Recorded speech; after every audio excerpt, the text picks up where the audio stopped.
امریکہ ایک ایسا ملک ہے جہاں سن 2010 سے سن 2020 کے درمیان معمر افراد کی آبادی میں تیزی سے اضافہ ہوا ہے۔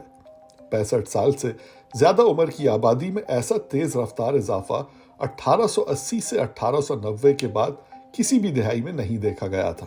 اسی وجہ سے امریکہ کے اندر ایڈلٹ کیئر انڈسٹری کی کل لاگت 455 ارب ڈالر سے زیادہ بتائی جاتی ہے، اور یہ انڈسٹری بڑی تعداد میں روزگار بھی پیدا کرتی ہے۔ مگر کیا اس شعبے میں روبوٹس کی آمد انسانی روزگار کے لیے خطرہ ثابت ہوگی؟ امریکہ کی یونیورسٹی آف نوٹر ڈیم کی تحقیق یہ بتاتی ہے کہ نرسنگ ہومز میں روبوٹ کا استعمال نہ صرف بہتر سروس فراہم کرنے میں مدد دے گا بلکہ بہتر روزگار بھی پیدا کرے گا۔ اس تحقیق میں 3 قسم کے روبوٹس کا جائزہ لیا گیا جن کا استعمال اس شعبے میں عام ہو رہا ہے۔ ایک تو ٹرانسفر روبوٹس، جن کو نرسیں مریضوں کی شفٹنگ کے لیے استعمال کرتی ہیں۔ دوسرے موبلٹی روبوٹس، جن کو مریض چلنے پھرنے یا نہانے کے لیے استعمال کرتے ہیں۔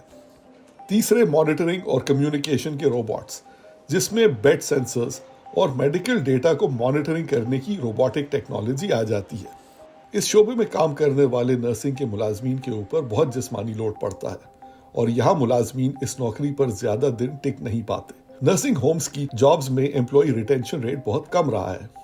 تحقیق سے سامنے آیا ہے کہ اس شعبے میں روبوٹس کے آنے سے نرسنگ کے سٹاف کے کام میں آسانی ہو جاتی ہے، اور پھر وہ نوکری نہیں چھوڑتے۔